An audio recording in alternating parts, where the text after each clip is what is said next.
Welcome back to What Would You Ask podcast.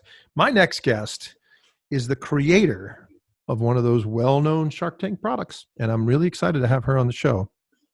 She created ShowNo. Remember ShowNo? ShowNo is that, I don't know, poncho kind of shaped towel, but it's not just to throw over the head and you can dry yourself off, or your kids, because they have adult ones too. But it's also that privacy you need when your kid, and Shelly on the show makes the example that, matter of fact, your kids were with her.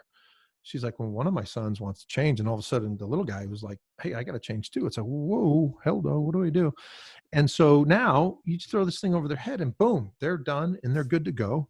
And the other thing it's really cool is you flatten it out, that poncho top, that slit in the top closes together and you got your beach blanket. So it was really a cool product. And I want to talk this through with their creator. She was on Shark Tank season 3, episode 4. I'm not sure why we put the episode number in there. I say that every time, Shelly. I'm just not, they give me all the details. We need to know the exact episode. So when we're going to find where she is, there she is in episode 4.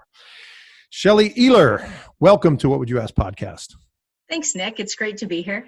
Well, I did not do a great job of articulating your product. So I know it's the perfect beach towel for many reasons. Tell us the product you brought into the tank. Sure. So I have one right here. I'll show you. So this is my towel. It's called the ShowNo towel. Okay, right here. And I like to say it's 4 towels in one. It's a bath towel, it's a beach towel, it's a cover up, and it's a changing towel all in one. Well, I could have said that. Right? Somebody could have wrote that down for me to say. That would have been fantastic. It's a bath towel, it's a beach towel, it's a cover up, and it's a changing towel all in one. Yes. So, but exactly like you said in the intro, Nick, I was at the pool with my sons and it was time to leave and they went changing their dry clothes. I normally used to take a towel and kind of wrap it around them and hold it like a tent. And then while I was holding my older son's tent, my younger son wanted to change and I couldn't help both of them and hold 2 tents at the same time. And it got me thinking, gosh, I wish there was something I could just put over them. And then, as I looked around the pool, I kind of thought, I see other moms holding tents and other kids just kind of running naked and thought that could be a really useful product, So I went to bed that night because I remember I'm pretty clever and creative. I sew a little bit and just thinking that was a good idea, but not really sure how I would do it, if I would put straps or, remember my mind kind of spinning. And that night, I'll never forget this. It is clear as day, 4 a.m. I sit straight up out of bed. And I'm telling you, it felt like a bolt of electricity went through my head, came through my body, shot out my feet. I know that sounds kooky, but I'm just telling you, this is what I felt. I sit straight up and I say, if I took a towel and I put a slit in it, they could wear it over their heads like a poncho. And I was like, whoa. Okay, it's a changing towel. It's a poncho. It's a ShowNo. Oh my God, that's clever. Wow, that's really clever. And then I call it the party crasher, the voice of your head that comes in to tell you, all the wrong things you're doing, comes in and says, oh, someone's got to be doing that. This is a towel with a slit in it, Shelly. Like, come on, wake up. Jump out of bed, 4 a.m, jump on Google, and I start looking up changing towels for children. Nothing. Page after page, nothing. What do I find? Little towels with like hoodie towels, with like the little ducky bunny kind of elephant, Yep. That's it. Baby hoodie towels, children's towels, hoodie towel. So I start thinking, okay, so is there really not a towel except for children? You've got baby towels, but once they grow out of those baby towels, you're 4 years old, you don't want to wear elephant and ducky, right? And my son was 4 at the time and my older one was 7. They didn't want to wear that. So I thought there really isn't anything out there. And then, they wore, so I quickly took 2 towels, from my cupboard, cut a slit in it, sewed it up kind of nice. We wore them to the pool that day. And I had every mom at the pool that day ask me what they were wearing. I could see that. My mom would ask you for one, and so would my wife. That's so let me tell you a little bit of a story that runs parallel to that. So I had the owner and creator of Dope on, and that is Cookie Dough. And she has a retail store and she has an e-com business, and she got a deal on Tank 2 and it was awesome. And she's excited about it. And as I was thinking, and we're having a conversation about it, I said, do you know how many people thought about the idea of having cookie dough? And everybody that's ever had the spoon after your mother made a cake, right? And I remember my mother used to put water in it, but she was so busy running around with my brother and sister and everybody running around. She would put just a little bit of water in it. So the whole sides were wide open. We had a feast on the stuff on the side. Once you wet it, it was all right. And I would say I'd go after that too. But anyway, and at 10, 12 years old, I was saying I should have a business about this. Everybody thought about it, but it's the people like she and like you that executed on it, that took it to that level of research.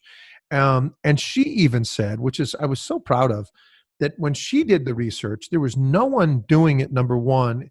And the ones that I shouldn't say this, there was no one doing it North American or international, number one, been a big scale. And the big players like Nestle and Pillsbury and those weren't doing it at all. And she said when she created it, all of a sudden these pop-up copycats happened. And then within a year, Nestle's and Pillsbury were both doing it as well. And I mean, I was like, wow, how proud are you of that? Similar. And I just relate that story to you because you over 4 a.m, you're on Google just researching this, you're sewing, and you're taking it on, way beyond 99.9% of anybody else who thought of it. And what drives you to do that? I mean, really, what drives you to do that? Just a creative spirit or entrepreneurial spirit? I'm a problem solver, Nick. Like, I am a problem solver. I've always been a problem solver. Yeah. I had a problem at the pool that I couldn't change my kids. And I thought, hey, I got a hell of a good idea, So I made them for myself. It wasn't, I don't know that at that moment I had the confidence to actually think about making it a business. I had this great idea and I was excited about it, but I was still lacking the confidence in being able to do it. So it took me a while to move forward with it.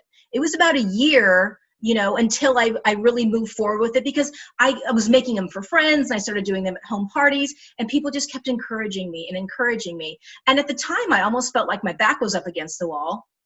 And that's sometimes what you need to happen to move forward. But my husband and I were struggling financially. And to me, it was no coincidence. To me, it was a gift. When that came, I didn't say it came for me. I feel like it came through me. When it came through me, I felt like it came for a reason. I felt like it came for a gift. So when I finally just made the commitment, okay, I'm going to do this. I'm going to follow this. I might not have the money. I might not have the connections. I might not have any idea how to manufacture a product. I might not know any of those things, but my heart just told me, just take one step in faith and just take one step. And your next step will appear. That might have been the patent attorney that you traded drapes for, right?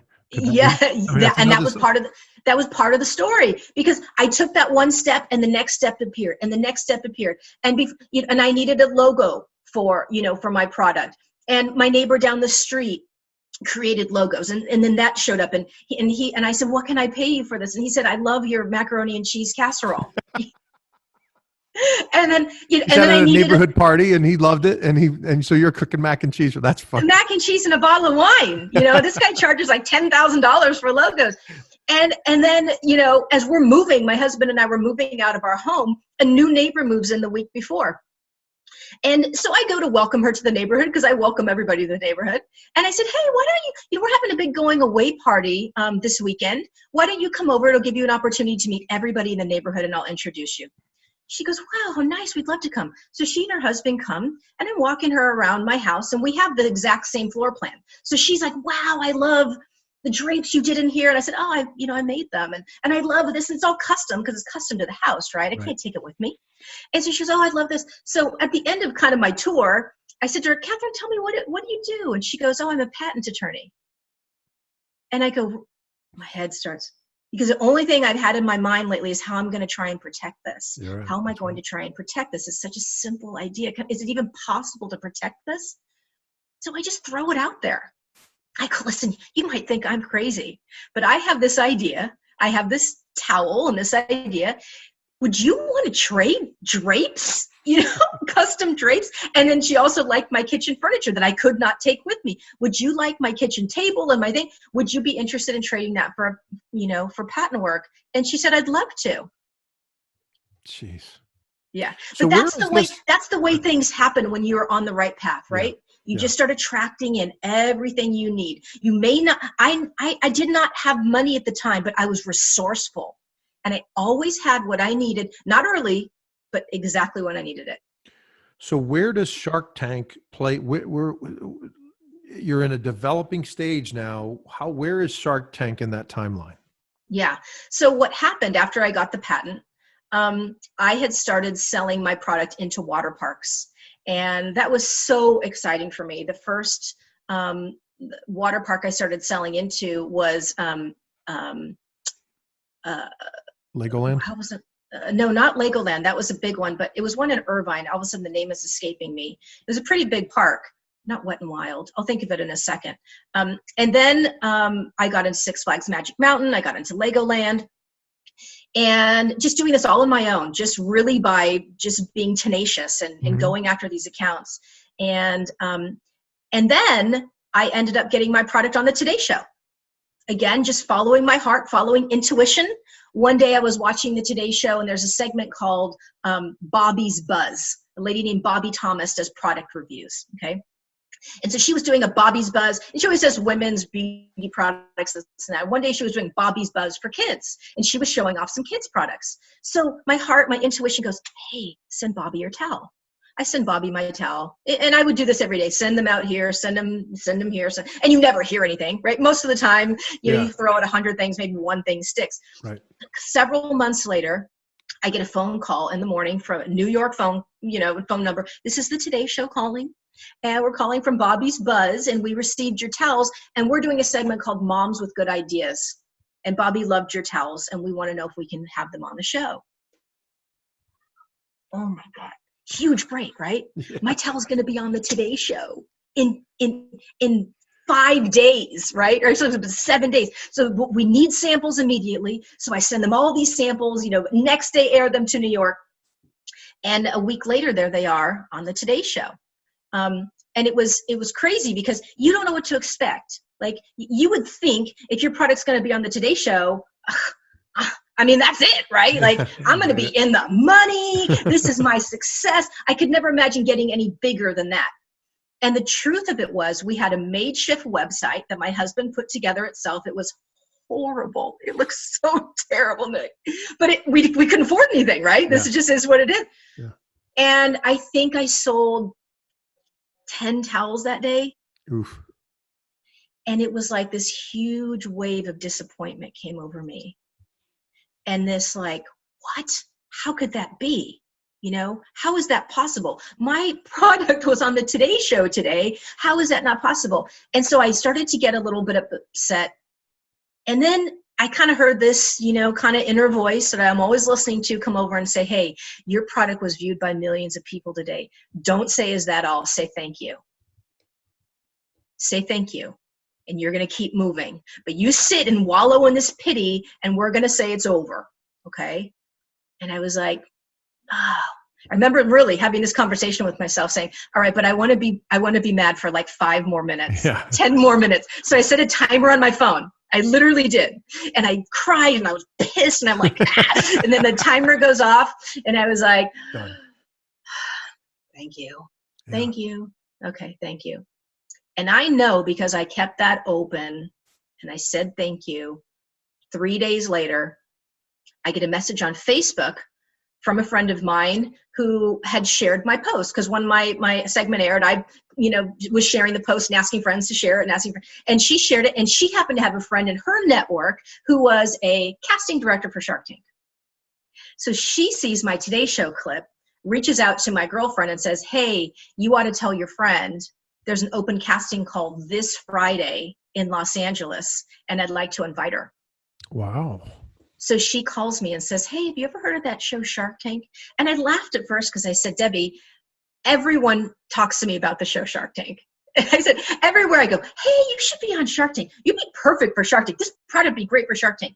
And at the time, I had never seen it. So I remember watching an episode on YouTube or something, and it was terrible. It was like this like really passionate woman comes walking in, and Kevin O'Leary just starts ripping her to pieces and telling her she's stupid and her product's stupid. And I was like, no way. I would never do that.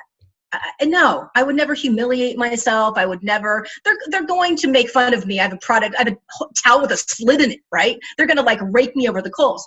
So I always just dismiss it. No, not interested. Maybe, maybe it's for some people, not really for me. But when my friend Debbie called and she said, yeah, she's the casting director. She wants you to come. She's inviting you personally. I thought, oh man, what have I learned in life? Going back to what I've learned. When something keeps showing up in your life, pay attention. Pay attention. What did I keep hearing over and over again for months? You should be on Shark Tank. Have you seen Shark Tank? Have you tried for Shark Tank? The product's perfect. Hey, casting director wants you to come to Shark Tank. Now, are you going to let your fear get in the way of that? Or are you going to say yes, go there and see what happens? If it doesn't work for you, if you don't like it, walk out. But maybe something good could come of it. And so I went, and that's exactly how it happened. So you get to Shark Tank, you have to prepare for it, and you do you went through the process, and then you get invited to LA for the taping. How long, tell us a little bit about that. Do you know when you're going to be taping? Are you up in a hotel? You're local. So are you driving in every day, or how does that work for you? Yeah. So from the minute they cast me, and they pretty much cast me right on the spot. After I went to that open casting call, they were like, you're perfect. This is perfect. We love it. We love the product. We love you. We love the story. Yes. So I went and did another pitch to video that they were showing to ABC executives. The very next day they called and said, we want to cast you on the show, but nothing is guaranteed. Just like you said, but nothing, we want to cast you on the show. And so the process started immediately. I had 3 weeks to prepare.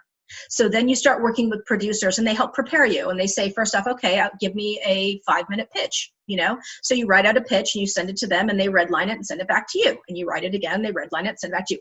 And then you practice it and put it on video and send it to them and they give you notes and you change it and this and that.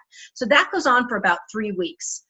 And then they give you a date, tell you when you're going to film.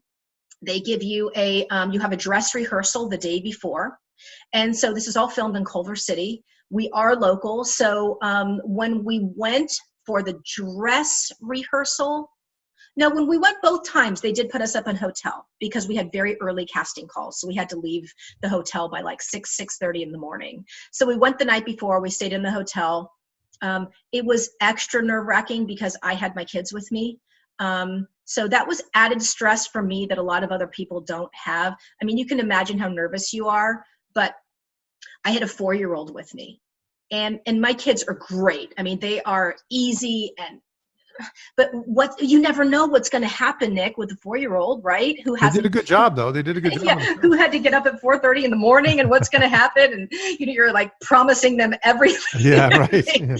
Yeah. But they were picture perfect through the dress rehearsal and through the actual episode. So during the dress rehearsal, my husband didn't go for that. It was just my husband, my kids, and I. We went. We did our pitch in front of ABC executives. And then they have an opportunity to give you notes and to tell you what they, any changes they want. And it was pretty cool because after I did my pitch, the executive producer of the show, his name's Clay Newbill. He came up to me and he said, I just want to meet you. He said, that was fantastic. And you're one of my favorite entrepreneurs we have this whole season. And I'm so excited to have you on my show. And I was like, oh, wow, I guess that means I did good. And I didn't get any notes. And then 2 days later, we returned to film the actual episode. So you walk out there and you have, Mark's on the show then, right? So you have Mark, You have Damon, you have Kevin, Robert, and a guest judge at the time, Lori, right? Yes. Okay. And so interestingly enough, I didn't mean to interrupt you, Nick, but I didn't know about Lori till a week beforehand. So I was thinking the whole time through Barbara was going to be there and I was going to be working for Barbara. So I had to pivot and learn about a new guest shark a week before. So that was an interesting turn of events.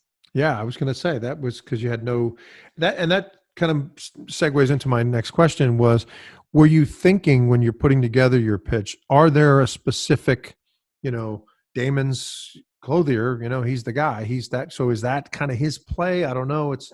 Is it right up his alley? I don't know. It would seem Lori would be perfect because of the QVC connection. She likes that kind of thing. I think Barbara would have been also, but I could have probably told you that the guys, unless the numbers were outrageous at your point in early stages, it's the numbers for Kevin or something like that. They're not going to see the global dominance that they require, right?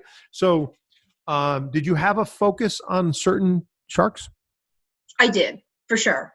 And so of course I did research on every single one of them. I watched every Shark Tank episode I could get my hands on.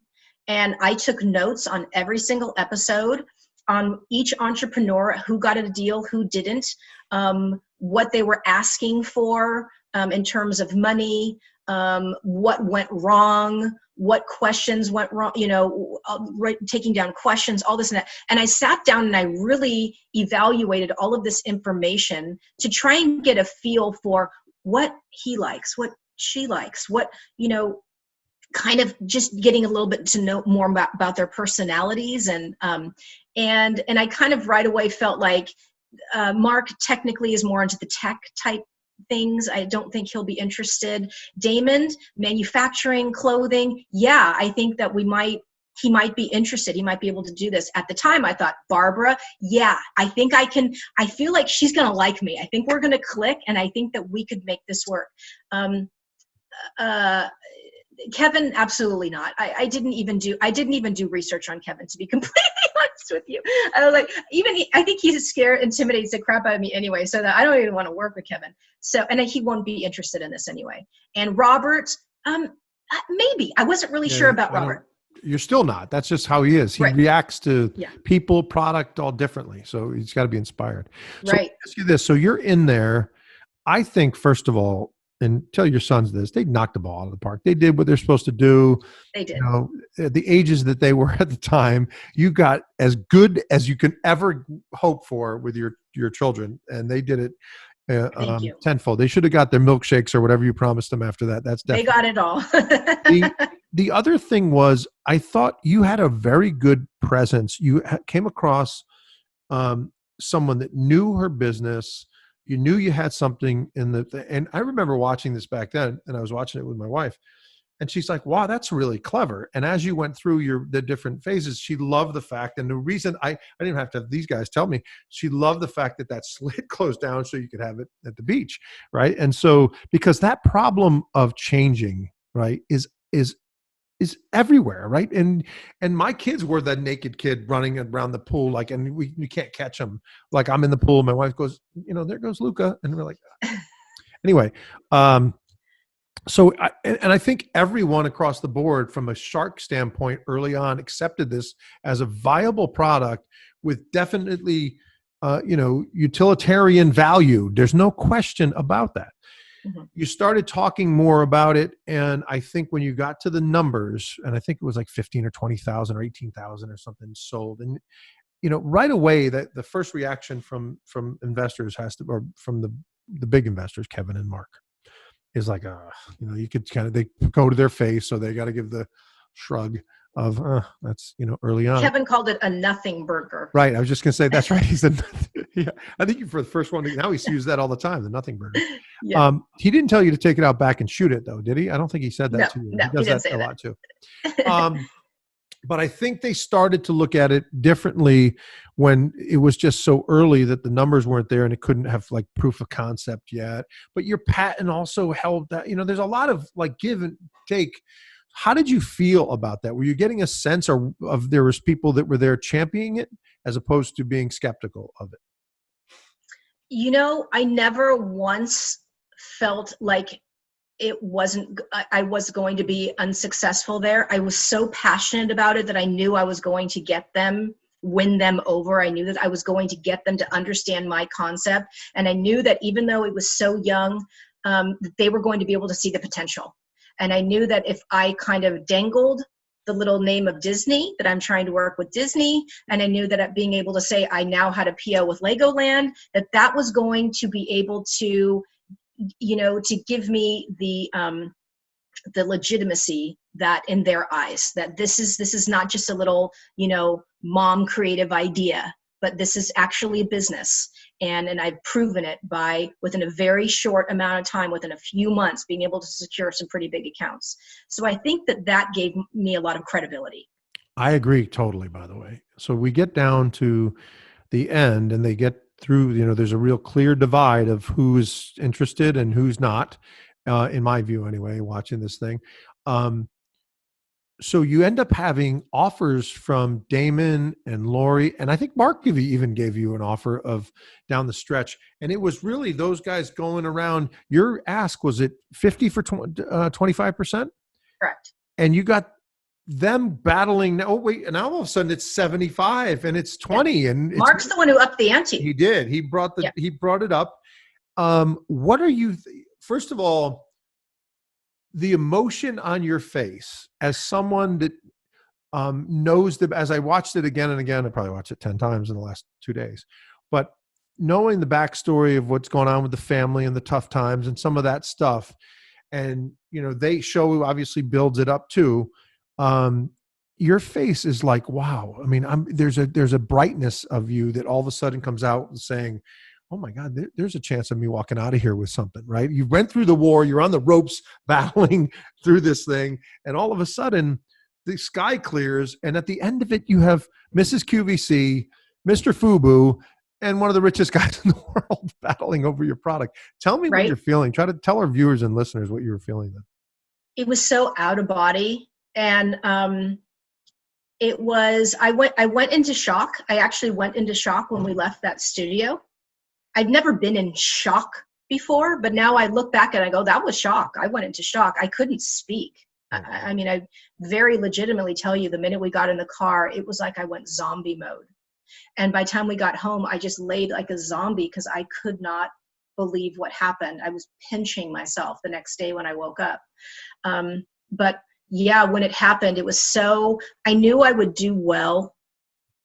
But I didn't know I would do that well. I knew I would do well, and I was pretty sure I could get them to give me the 50,000. But when Mark said, I think it's worth more than that, and he ups the ante, and Damon says, I'll give you less equity. I mean, Damon technically had the best deal. He said 75 for 20%. Yeah. And by the way, let's add this in there, folks. And you all know this because this is one of the iconic times in Shark Tank history. Lori writes a check for $50,000. That happened before Mark raised the ante. Yeah. And she's handing Shelly a check, literally handing it to her when Damon and Mark start doing the thing. And Mark says, you know what, I'll do this. And she but I have a check, I think is what Lori said. But I already wrote the check. They didn't even answer. They just went on with what they were doing. But you're right. Mark goes 75-25. Damon says, I'll give you the 75 and I'll go 20. Now you have what every entrepreneur wants, which is a feeding frenzy in the Shark Tank, and they're trying to get this thing.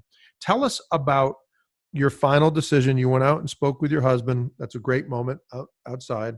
And then you came in and you made the decision. Tell us what was behind that decision. So when I had heard the week before that Lori was going to be my shark, I had no idea who she was. I had never heard of her before. I don't watch QVC. So I did my research, right? And I find out she's the queen of QVC. And I think, wow, this could be huge for me, right? Because I can even see myself selling stuff on QVC. I have that type of personality. Yep. And I thought, okay, I don't believe there are mistakes. I think everything lines up and works the way that it should. I didn't even go after the Shark Tank thing. It all fell in my lap. Everything is just flowing like my heart told me it would if I took a step in faith. And so I'm just thinking, okay, all of a sudden now Lori's here instead of Barbara. There's a reason for that. Okay, the universe, pay attention to this, right? So I'm reading and learning about Lori, and a lot of her mission statement kind of lined up with a lot of the things that I feel that are important in my life, things like that. So I felt this connection to her before I went in there. And the night before my episode, I even had a dream, saw her in the dream. In the dream, she's wearing a black suit, okay? And she makes a deal with me. And I wake up just with this feeling that was like, it just felt more like a premonition. So we walk in that day, and here's Lori in a black dress standing right there. And she instantly says, the very first thing she says is, I like you so much.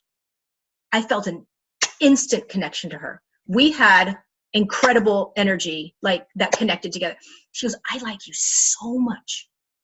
This is what I'm going to do. I'm going to write you a check. And I'm like, holy shit. Rips out a check and goes like this. Then that's when Mark goes, I think it's worth more. I'll give you 75. And Damon's like, I'll give you 70 for 20. And now I'm thinking in my head, wait a minute. I'm supposed to go with Lori. I know I'm supposed to go with Lori. We're going to knock it out of the park on QVC. Like, we're going to be a powerhouse, the two of us. She and I are going to be like woman power. It's going to be so great. Like, I know I'm supposed to go with Lori, but I am going to look like a complete idiot if I take her 50,000 over their 75. So in my head, I'm stressing out thinking, please come up to 75. Please come up to 75 because I'm going to pick you anyway. You know, I'm pretty sure I still would have. I don't know. I'm pretty sure I still would have. I was so convinced my deal was with Lori. So when they bring my husband in, and that's all staged. That's just something that the show wanted. You know, my husband wanted nothing to do with it. He's so completely opposite of me. He is not comfortable in this space. And he was like, oh my gosh. So he was horrified.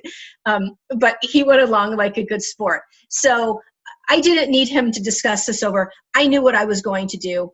And luckily it made it easy because before they called him in, Lori said, okay, I'll match the 75, stay at the 25%. The check is written, Shelly. What are you going to do? And I knew in my heart, not only was my heart telling me to go with Lori, I felt very strongly, it was very clear that's what the show wanted me to do, that it was good for the show. You know, you could just tell that that's what the producers wanted. That's what the show wanted. And so I went back in and accepted her offer. And that's how it all came about. Yeah. So when you leave, we've heard all the stories about some people go down the hallway back after leaving, and you get in the cart and you go to another place and but you definitely also, in some cases, and quite a few in the experience I've had with the entrepreneurs, you are talking to entrepreneur that you just signed up with teams, right? They're already engaging. They're already giving you stuff in some cases. I don't know if this was yours, or it's the next day or even the next week, but there is a due diligence that happens. And we want to make sure that everything that Shelly said was right. And the numbers are rechecked again. And we go through the whole thing. And as some entrepreneurs say, some of the producers say, listen, everybody lies. And we want to find out what is your lie. And if there is one, right? Or embellishment, not necessarily lies, right? And they want to go through and do the due diligence necessary. First question is, did they take the check out of your hand as soon as you got down the hallway, or did you actually take that check home with you? No, I left with that check. And yes, I had that check until later. I'll tell you a story later. I actually ended up burning it, but we'll keep going. But yes, I had that check. Nobody gave you any instructions about to do not to do anything with the check? The very next day, Lori called me. So when I left, you leave the studio, they put you in a golf cart. Exactly. I went to meet my family, and, at one point they had said that Lori's husband wanted to meet me. So we were sticking around trying to wait and meet him, but it didn't happen. And so they said, well, they'll connect with you later. So Lori didn't have a team. See, this was her very first episode. She was only on 3 episodes. He now runs the whole post stuff, right? Yes, he's the guy. Yes, he does. He leads her whole organization. Yeah. And so there was no one to meet with. There was no team. Lori didn't even have an assistant at the time, right. I mean, the fact that she didn't even have an assistant was kind of strange. So the very next day, it was 12 o'clock. I will never forget it. My phone rings. It's a Chicago phone number. It's a 312 phone number. I answer it and she goes, hey, Shelly, it's Lori. And I mean, my jaw drops. I cannot, because now it's actually, I kept pinching myself. Was this really real? Is this really real? And here she is on the phone. And she says, I am so excited and I cannot wait to work with you. And I was like, you can't wait to work with me. And she said, Shelly, I want you to know I've been given a lot in my life and now's my time to give back. I'm going to do this for you. I am going to make your dreams come true. Awesome. And I Sounds said, great. oh my God, Lori, I said, I am telling you this. I'm the most genuine, honest person. You do that for me. You do this to my family. There's nothing I won't do for you. You have my loyalty. You name it. I will just love and adore you. I promise you are working with the most honest person. And she said, okay, this is fantastic. This is going to be great. She said, but do me one thing. Don't cash that check. She said, just hold on to it right now, because I'm not sure. We don't know what we're going to do yet. What we're going to do yet. If we're going to form a new LLC, if we're going to, we don't know how we want to work this and put it together. I thought nothing of it. I said, absolutely. Because I had so many people say, why didn't you go deposit it that day? Well, the check was made out to Shelly. There's no last name on it. Yeah. I mean, it was a legitimate check, and she did sign it. Yeah. But a $50,000 check made out to Shelly, I had always thought, you know what, I'm going to take this check and I'm going to frame it. This is going to be a pretty special thing. And then she's going to wire the money into our account and whatever, we're going to go from there. But I end up never being able to cash that check and actually never getting that funding. So tell us what went wrong with the relationship post-tank. So I think what a lot of people don't realize, well, first of all, most viewers of the show think that the show is totally real, and it is a reality TV show, people, okay? It's cast like a reality TV show, okay? So you have the mom, you have the couple, the cute couple, you've got the older grandpa, they cast it. You've got the crazy mad scientist you've got the voluptuous model with this, crazy thing. All these type of things, they cast these characters. It's a reality TV show.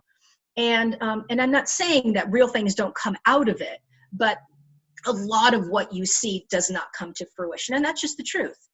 And so, now I was on the show when it was season 3, and not a lot of that information was out there, Nick.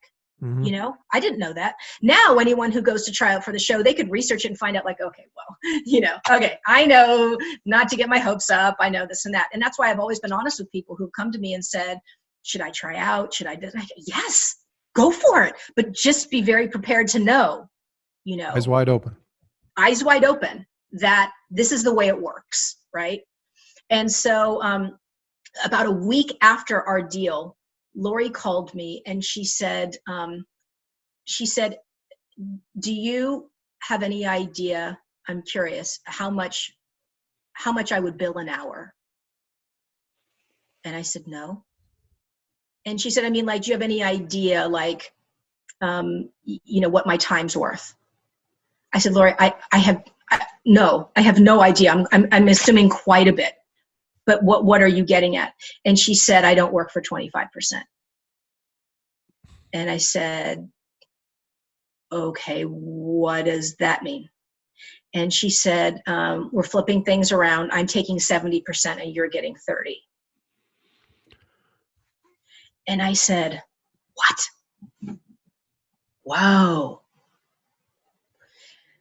Lori, that doesn't sound like the deal that we did in the Shark Tank a week ago. And she said, well, your business is too new. You have no manufacturing. You have no distribution. You have nothing. I can't put all of this time into it without more money. And I said, but that doesn't seem fair to me, because Damon was willing to make this deal and so was Mark. And how am I supposed to know that they wouldn't honor the deal that they made me? So that doesn't seem fair. And she didn't like that. What did she say? She goes, they would never work with you and mentor you. Do you understand? I will be mentoring you. Do you understand what that's worth? Do you understand how valuable that is, that I will be mentoring you? If you were to work with Damon or Mark, you would only ever get their assistance. They would never work with you. Damon never closes his deals. He never gives any money. You would never get any help. Do you realize the value of working with me? And then I was afraid. I was pissing her off. I'm like, oh my God, what do I have, Nick? I had nothing. I had no money. I had nothing. Without her, without the show, I am screwed. So I was like, oh, it's okay. Yeah. And I kind of thought in my head real quickly, okay, 30% of something's better than 100% of nothing, you know? And I'm like, okay, we're going on QVC, millions and millions and millions, 30%. I'm good with that. We're going to be good. That's okay. So I said, okay, fine. That's go for it. And then a couple weeks later, she reached out again and she said, nah, we changed our mind. We actually don't want to go into business with you. What we're going to do is we're going to do a, why is it escaping me? Not an equity, a residual. Yeah. We're going to do take a residual, but it was like way off, and it was there's still another name I'm looking for. Yeah. I haven't talked about this story in so many years. I know what you're saying. I'm thinking I put about it all out of my mind. It's a I'll think of it in a second, but essentially where they're going to give me a royalty. Sorry, a royalty. Royalty, yeah, please. Yeah, royalty, yeah. So they're going to give me a royalty. But essentially in a royalty deal, I'm giving them my business, okay? And I'm only making money when they start to make money, which is quite likely could be a while. And I needed money, you know? This isn't something I can sit around and wait another year or 2 years or whatever to try and make a royalty deal. And the royalty was, it was a really bad deal. So I said, no, I'm not interested in that. And then we went back again for a third time. And the third deal was essentially they were going to loan me the $75,000 for a certain percentage rate. And they were going to take X amount of every order, of every, sale. But the problem was that I did not have a very healthy margin on my product, and they were taking the lion's share of the profit. So it was never going to work. It was never going to work. My brother-in-law was my attorney, and he's a real sharp attorney. And he said the whole way through the whole process, he said too, she's terrible. They're terrible. They are doing horrible things. You will never, ever make a dime. And he said, Shelly, I would never sign that if I were you.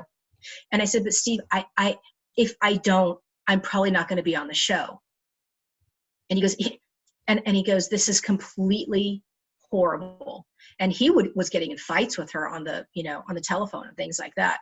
But I ended up signing that deal, and I felt very coerced into it as well, because she would get on the phone with me and threaten me basically and tell me that unless I, sign this deal, that there's probably a chance that my episode would never air, and this was all going to be for nothing. Give us the timeline between you walking out of the studio and this last conversation, the last deal that's signed. Yeah. So I walked out of the studio in July. It was like July 28th. And then it took several months to get to this. And this was probably in November when we were securing this deal. Wow. And then once we had the deal signed, we ended up going to Florida to film a follow-up. Okay. Right.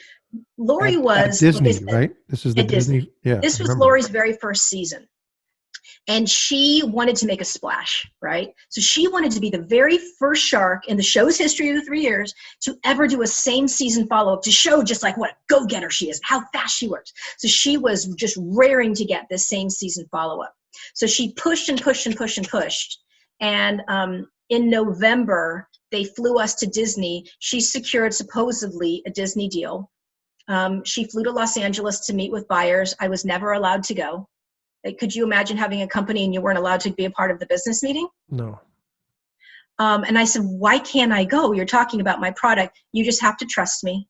I couldn't go. Never met the Disney buyers. Supposedly we had this deal to fly to Florida. Cameras went. We all went. We went to Florida. I have to say she paid for my trip. I'll give her credit for that because Shark Tank, it wasn't in their budget and they had said no to the follow-up, but Lori said she would pay for it. So she paid for the whole thing out of her pocket. So I do give her credit for that.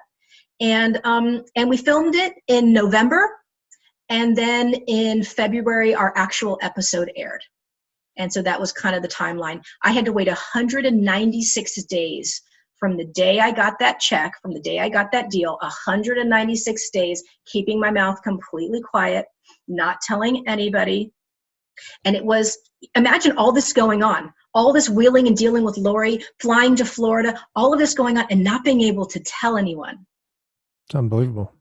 The amount of anxiety. I can't imagine. I can't even imagine. I couldn't sleep. I stopped sleeping. I lost so much weight, and I already don't weigh that much. I'm a pretty tiny person. I was like 100 pounds. I was unhealthy because I was a mess dealing with all of this, you know? I thought when I saw the update in Florida that they actually showed the ShowNo on towels on like in one of those gift shops in Walt Disney Studios. Did I not see that? Or was I just... You did see that. And I made every single one of those towels. They were all fake. Like you walk in and they were there and you and both her were like, whoa, look at them. Oh my, we did it. I thought that's what I saw, right? It is what you saw, wow. But none of it was real. Every single towel you saw there, I made by hand. We pretended that they had been manufactured somewhere, right? I made by hand and they were used and set up and staged in that shot. And there was never a Disney deal? There was. And I have to say, in May, okay, so remember my episode aired in February. Right. In May, the follow-up aired, and they released my towels in Disney. They released them online, and they started selling them at the water park in Florida. Okay. And Lori did have them manufactured in China, and I give her tremendous credit for that. It is not easy to work with Disney. Their standards, all of the rules that you have to, a binder of like information this thick on what you have to do to manufacture with Disney. Her and her husband did all of that work, all of the paperwork. It cost them a ton of money. I give them tremendous credit for that. But the problem was, especially when you're working, you have to work with Disney approved factories. They couldn't get pricing. The pricing was terrible. And Disney only gave us a PO for 500 towels. So what kind of pricing do you think you're going to get, Nick, for 500 towels? I can't imagine. The mega Disney Corporation does 500 towels. So Lori was able to talk them up to 1,000, but even that, 1,000 towels. I can't imagine. So our pricing was terrible.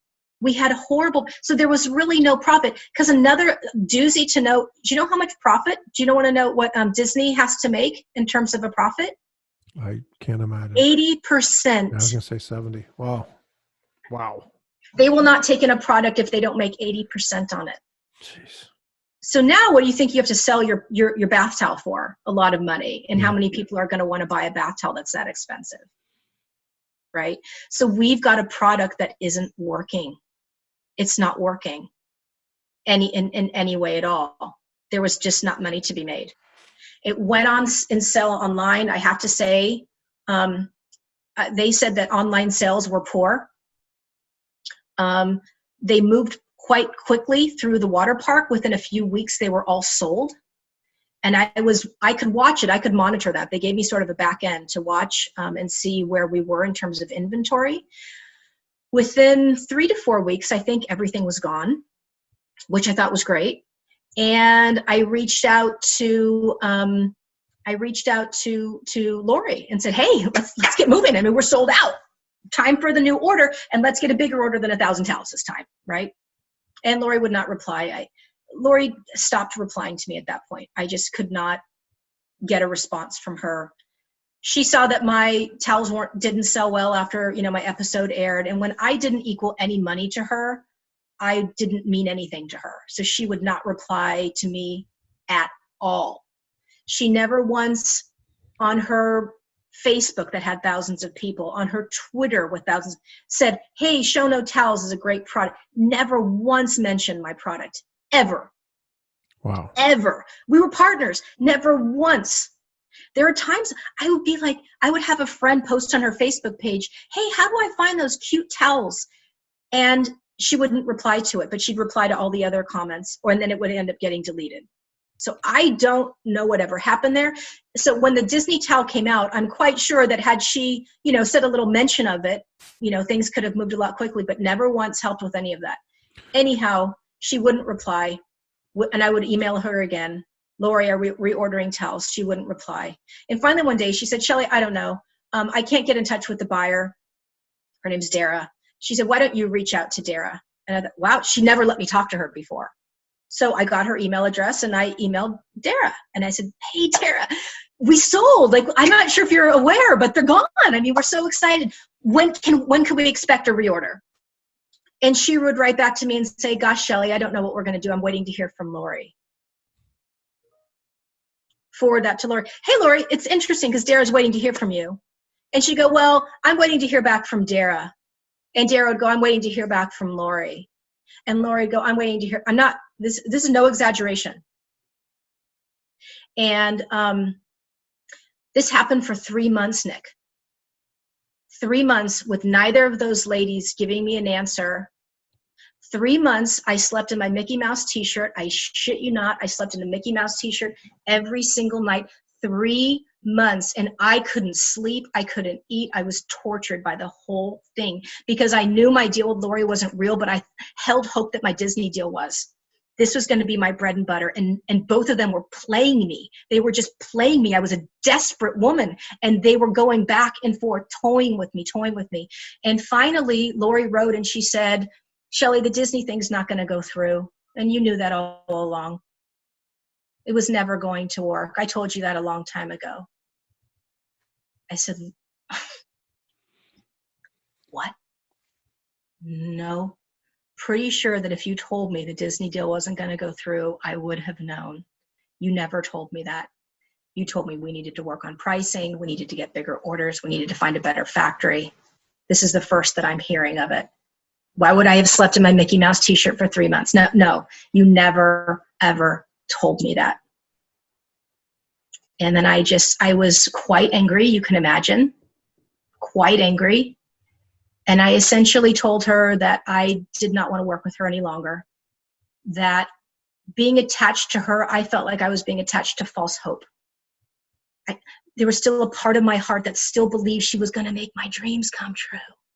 There was still that part of my heart that wanted to believe it so badly, and still being attached to her kept that dream alive, kept that false hope alive, and it was holding me back. So I needed to wake up, face reality, and move forward. And so that's what I did. She was very unhappy with me. It was not a good parting. And it was very interesting because 2 months later, after we'd had this conversation, when she told me my Disney deal was never moving forward, right? I had stopped watching the show. I can't, and I still to this day have never watched the show again after that because it's too hard for me to watch. A friend of mine texts me and she says, Shelly, she's in Chicago, so she'd seen it ahead of me. She said, I have to let you know, you have to watch the show tonight. I know you don't watch it anymore, but you have to watch. Lori mentions you, and it's going to break your heart. So I want you to be prepared.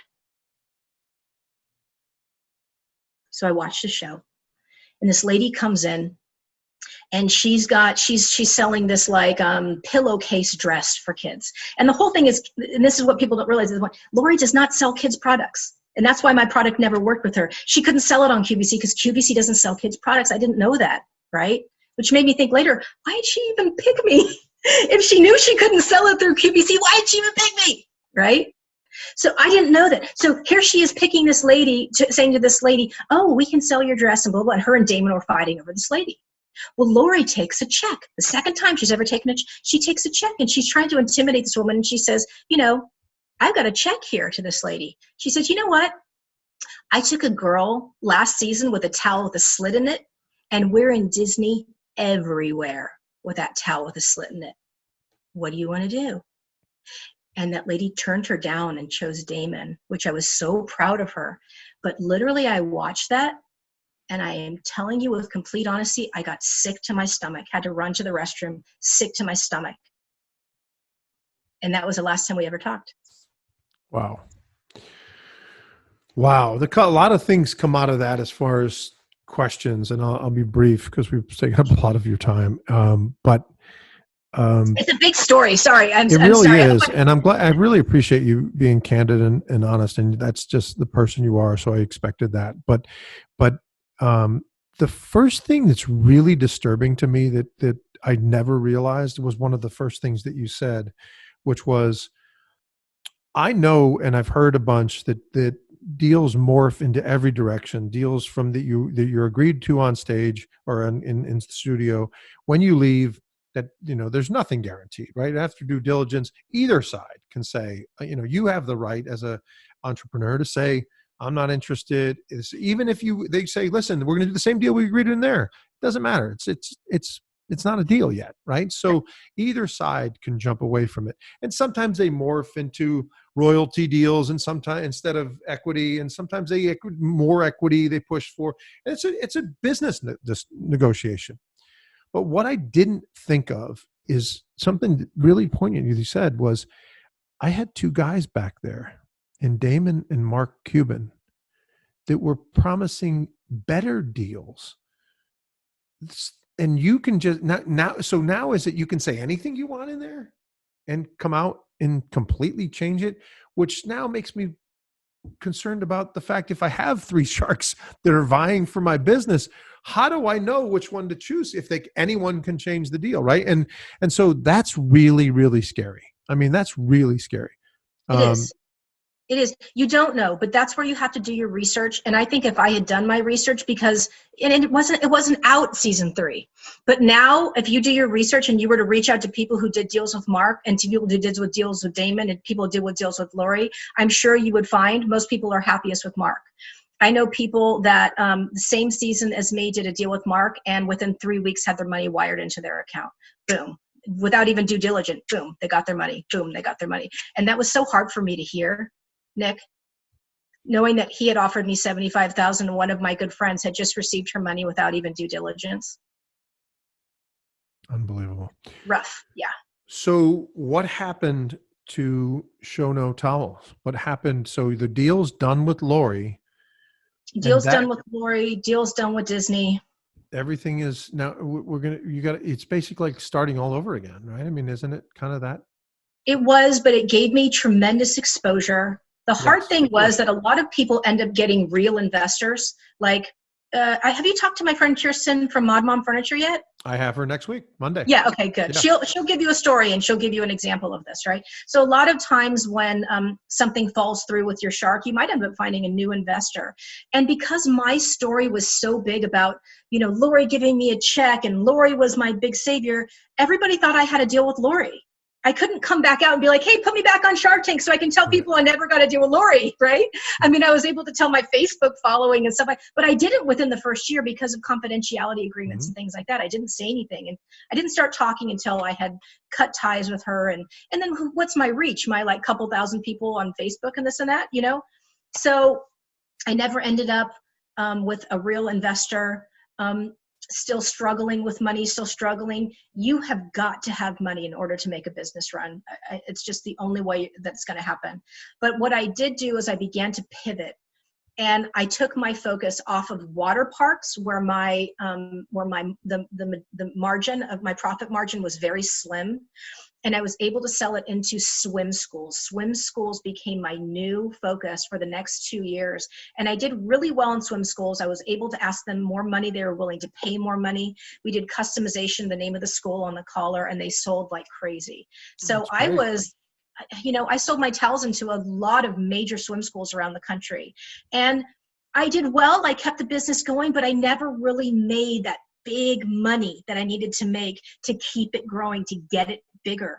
And I got to the point where I just was banging my head against the wall. It was like, I couldn't do it anymore. I could not package one more towel, because in order to make my profit margin work, I still had to do all my packaging. I still had to do all my fulfillment. I still sewed on the labels. I did all these things, because to try and minimize costs, because my profit margin was not that great. So me by myself, because I couldn't afford to hire someone else. So when you are weekly having to pack 1,000 towels, having to fold 1,000 towels, shake out the lint, cut off any fringe, cut off any imperfections, go through all the ones that have come from the sewers to figure out they screwed up about 20% of them, have to redo them all by yourself. I can't even tell you how hard it was. It was so hard. I actually ended up getting a deal also on Good Morning America, their Steals and Deals segment. And I sold 5,000 towels on their Steals and Deals segment, which was fantastic and really gave a huge boost to the business that it needed. But the problem with that was, in order to fulfill those orders, I put in an order through China, and those towels end up showing up and they were terrible, horrible quality. It was just one disappointment after the next. I had a licensing deal that I was so excited in, and we were going to be in Target, this and that. And after months and months and 6 months of hoping and praying, that just fell apart and that disappeared. It was like, I just kept thinking, I don't understand why none of this is working out. And I'm trying so hard and I'm believing in faith so hard. But this voice within me, Nick, comes back to say, you really think all this is about a towel? You really think you were on Shark Tank to sell a towel, Shelly? You were on Shark Tank, and you know what you sold to the world? Hope. You sold hope. Look at how many emails thousands of people reached out to me and said, I am so proud of you. You give me hope. You know what? My husband and I, we lost our business too, and we lost our home. And I have this idea, but I've been too afraid to start. And I don't have any money, but if you did it, I know that I can. And you give me hope. God bless you. And it came from, I'm crying tears of joy for you right now, Shelly, because I have this idea and I'm too afraid, but you give me hope. So this bigger voice came and said, could it be that this is bigger than a towel? Could it be that maybe there's another path that you're supposed to go on, and it has nothing to do with the towel, and it has nothing to do with an egotistical, greedy shark? Could it be that maybe you're supposed to learn from this? You're supposed to grow from it, and what you're supposed to learn, you're supposed to teach. You're supposed to teach. And so I became a life coach. I've seen some of the videos. Yeah, and found a passion for being a life coach. You do a very good job at that. Yeah, thanks. And I'm pivoting now, and I'm actually expanding my practice to include hypnotherapy. And I've become, I'm like 3 months away from becoming a certified clinical hypnotherapist. Wow. Yeah. Good for you. Yeah, it's fantastic. Yeah, it's fantastic, and it's exciting. So let me ask you as we wrap up here, I appreciate all of this because I think your story needed to be told for a few reasons. One is you have that personality that people gravitate to, right? You talk about your family a lot, about your husband and your kids and the love in your family and the faith and all of that stuff. And you can just see your emotions on your face when you're out there.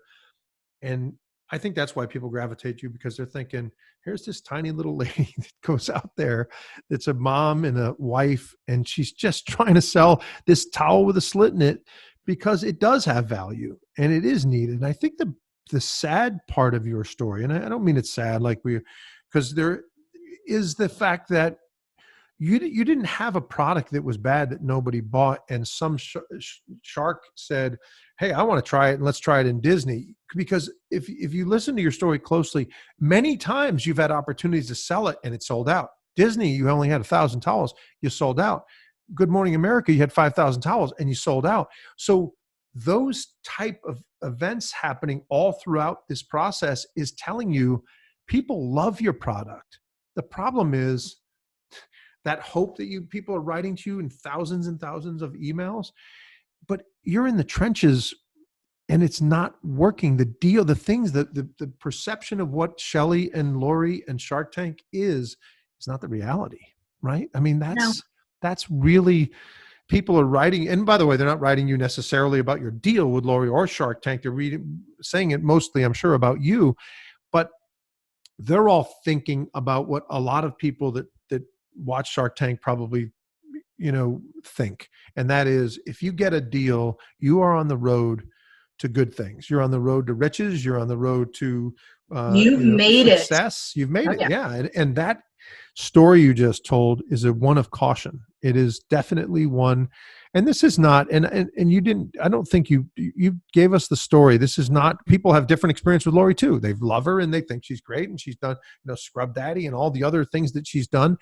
This particular one didn't work. And there's ones that Mark doesn't work, and Kevin, and we've talked about this, right? These guys have this, but it's a word of caution about, don't forget that yes, it's entertainment, but it's business. This is business. And if it's not going to work for two parties, that road to riches and road to fame and road to branding and everything you think comes out of Shark Tank, it's not always guaranteed. And I appreciate you sharing that with us. I want to ask you a couple more things and I'm going to let you go. One is, I talk with all these entrepreneurs, and I've noticed in the research that I get in watching this, some people do not have Shark Tank logos on their website. Some people don't have Shark Tank mention on their LinkedIn, right? They're the creator of this product, and it's from 2010 to 2015, and then they exited in 2015, and so, but nowhere in the data is their appearance on Shark Tank. And then I read more into the information I have, or I look at the videos I have, and they're not mentioned on an interview they did in a local news.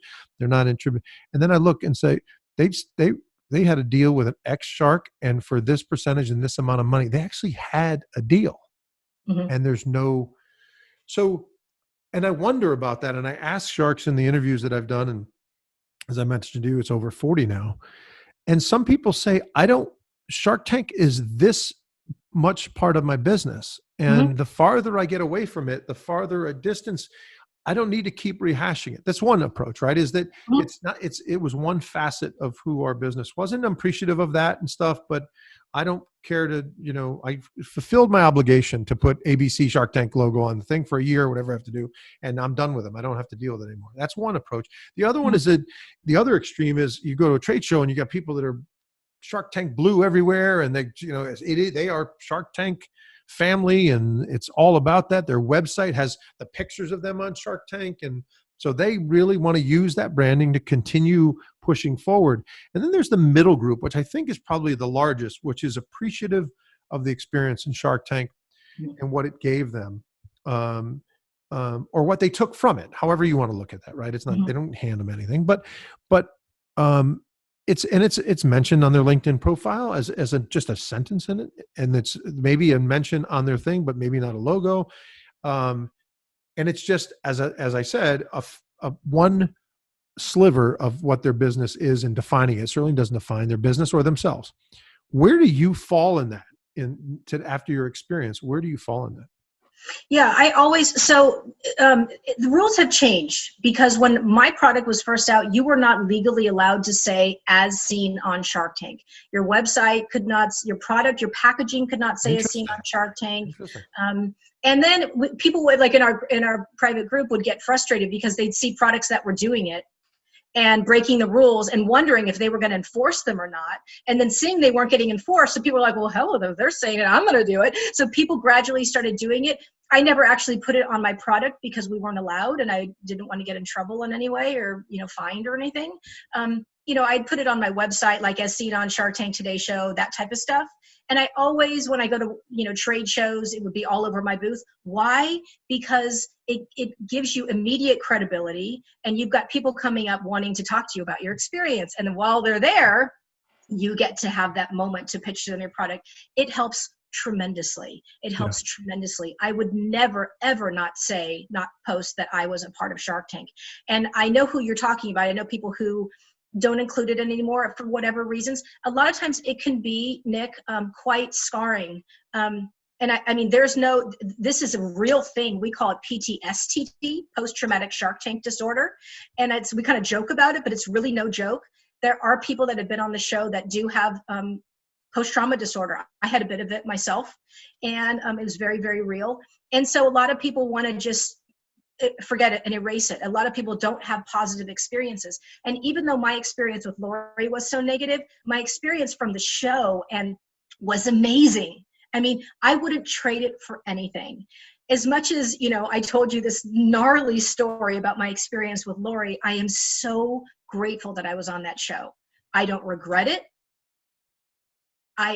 And to be honest, I'm completely at peace with Lori. I do not hate her. I am not angry with her, because I own it myself. And that's how you have to be in life. You can't blame other people. She may have done these things, but I'm the one who picked her. She showed up and said, I'm a shark, right? This is who she said, I'm a shark. And I'm the one who chose to believe, no, you're not. You're the person that's going to make my dreams come true. I believed that. That was me. So the fact that I own that, I could forgive myself, I could forgive her, know who she is. This is what she does. I will tell you very much that if we had a product that she could have sold on QVC, that I made a product for $1 and we could have sold it for $20, we would have been best friends. So she played the part of a businesswoman. That's fine. I went into it with so much heart, because I do everything with heart. And that ended up getting in my way. But when all is said and done, I'm grateful for it all. I'm grateful for it all. I've said so many times, one of the greatest things that has come are my connections with the other entrepreneurs from the show. I've made lifelong friendships. I've made incredible connections with people around the country. It's given me a platform. I've gotten speaking engagements from it. I get to talk with someone awesome like you today and all the people who are listening. I love that. You can tell I love sharing my story. I'm sorry, I didn't hear what you said about me. What did you say? No, I'm just kidding. So let me ask you one last question. This is the last one, I promise. We're gonna have to make this my first two-parter with Shelly. Right. And it's been, and this has been fantastic, and I appreciate you sharing the story. But I want to ask you this question because I saw last night the crack staff, two guys from local college, they gave me a video that showed Lori in somewhere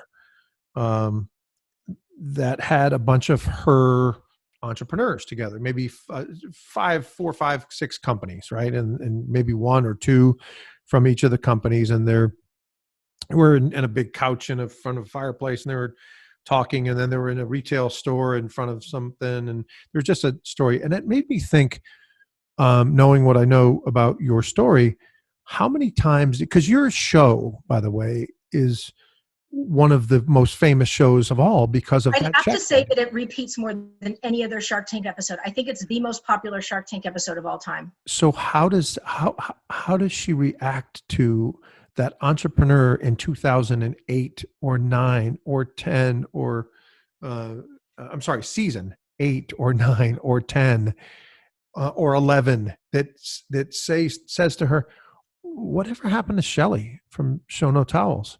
Because she's not included in that. I'm just wondering how many times the most popular episode, and right. she's the shark and you're the entrepreneur. Right. How have you ever heard feedback of somebody talking? I mean, anything, because she has to be asked that all the time. I'm sure. And unfortunately, I don't think she speaks very highly of me. She knows that I tell the truth about what happened, and she's denied the whole thing. At one point, years later, she knows I'm a huge Oprah fan, and Oprah came out with a book that's called What I Know for Sure. And I sent it to her, and I wrote on the inside, you know what, Lori, we haven't talked in a long time, and I wanted to just connect and say, what I know for sure is this: there aren't any mistakes. As much as things didn't work out the way I wanted them to, and probably the way you wanted them to, I'm grateful for it. Our partnership didn't result in the way I thought it was going to, but what I know for sure is it wasn't a mistake. I don't know that maybe I'm supposed to be selling towels. I think I'm supposed to be spreading inspiration. And because of that, I'm grateful for everything you taught me. I'm grateful for all the time that you gave me. I'm grateful for the time that you put in my product. I want to say thank you, and I want to say I'm sorry. And I send you love. And I sent that to her. And about a week later, I got an email from her assistant. And she said, I opened your package. I read your note to Lori. I saw the book. She's in China right now. And to be honest, I'm not quite sure I'm going to give it to her. Lori can't stand you. She has said all these things that you've done to her and this and that, and she feels that you've betrayed her and blah, blah, blah, blah, whatever. And yeah, basically that was it. And I said, well, I wrote back to her, I said, do what you want. I don't care. To be honest, I didn't do it for Lori. I did it for me. And I said, I've let that go. I've sent her an olive branch. If she doesn't want to take it, that is completely fine. I will tell you that if Lori reached back out and said, Shelly, I'm sorry too. It didn't work out the way I wanted it to, but I wish you well. I'd probably not talk about any of this ever again, you know, which I guess still shows that I'm still holding on to resentment over it. Even though I say I'm not mad, I guess I'm still mad. But I don't think I'm mad. I just want to tell the truth, you know, because I get very tired, Nick, of people in power getting away with things, with people who have money and power. And the little guy doesn't ever get to tell the truth of their story, right? So it's important to me because I'm brave enough to say it. A lot of people aren't. And so it's not to me about anger or revenge. It's just about telling the truth and being honest. So. Well, listen, we've said a lot. You've said a lot. And I think it's important. There's a lot of lessons, first of all, a lot of life lessons through this, and you dissect it. It's your experience, and no one can take that away. And I appreciate you sharing it with our listeners and viewers, because like I said, you are someone that looks at everything under what is the reason this is happening, and gets really in depth and deep into it. And I'm not sure I can do that. I mean, I'm not sure that, I analyze things. There's that lesson to me there is to look at everything a little bit closer, and what it means to me and my family and my direction and where I am and where's God's, mission for me and all of that stuff. Maybe I should start doing that a little bit more, because obviously that's what you do, right? It's Do you need a life coach? What's that? Do you need a life coach? Yeah, I think I do, matter of fact. So I'm glad I have your contact information. I'll be calling soon.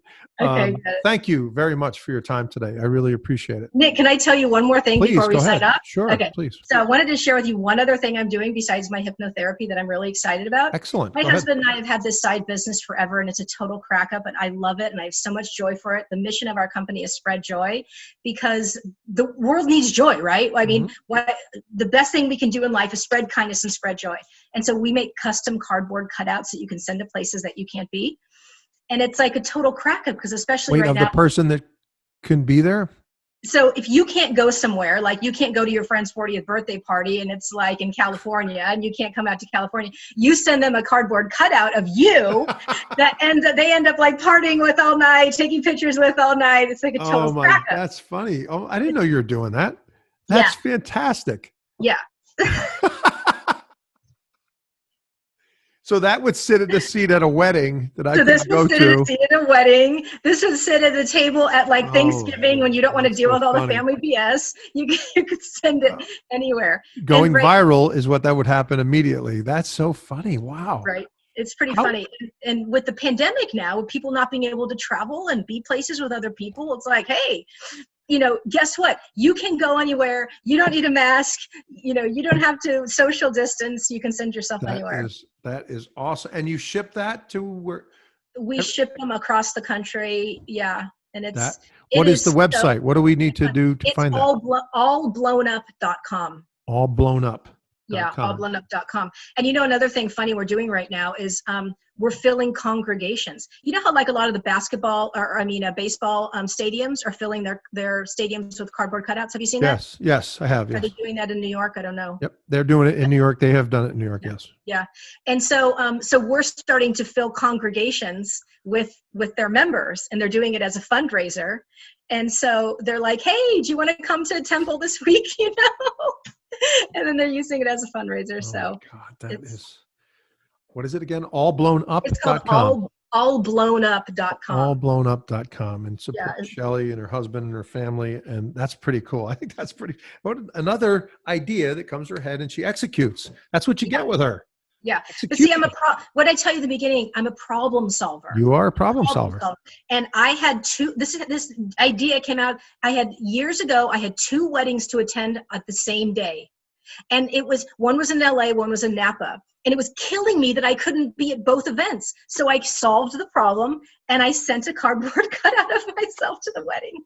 So I could not be at my father's 75th birthday party. I was in your neck of the woods. I was in Santa Monica.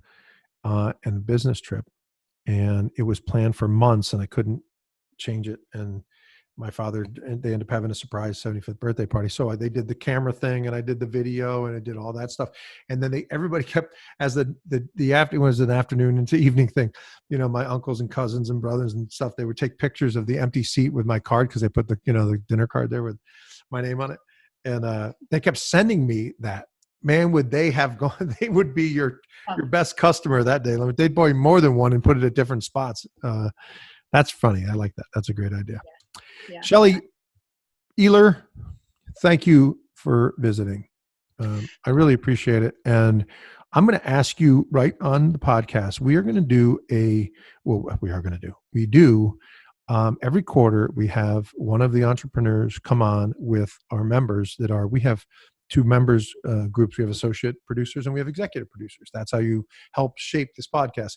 Because obviously talking to me, you realize I can't do this on my own, right? So I have these fantastic people that help us with logos and help us with questions and help us with series we should do. And we've morphed into Amazing Race and Survivor and all these things we're doing. And we're picking the people to talk to based on who they want to hear from and not necessarily who I want to hear from. And I want to reward them with a Q&A. And I do that with a Q&A with me. So every quarter, so we can visit about the show. And I want to reward them with having a Q&A. It's a half hour, start to finish. And I want to reward them with an entrepreneur for the Shark Tank series. And I would like to invite you to be that one. Would you accept in front of all the millions and millions of podcast listeners? I would be honored. It'd be my absolute pleasure, Nick. I'd love it. Sure. Well, that's good. Then I don't have to say goodbye to you. I could say we'll be talking soon. We will talk soon, my friend. Yeah. This was so much fun. I enjoyed every second. Thank you so much for having me. All right. We'll be back with more What Would You Ask podcast in a second.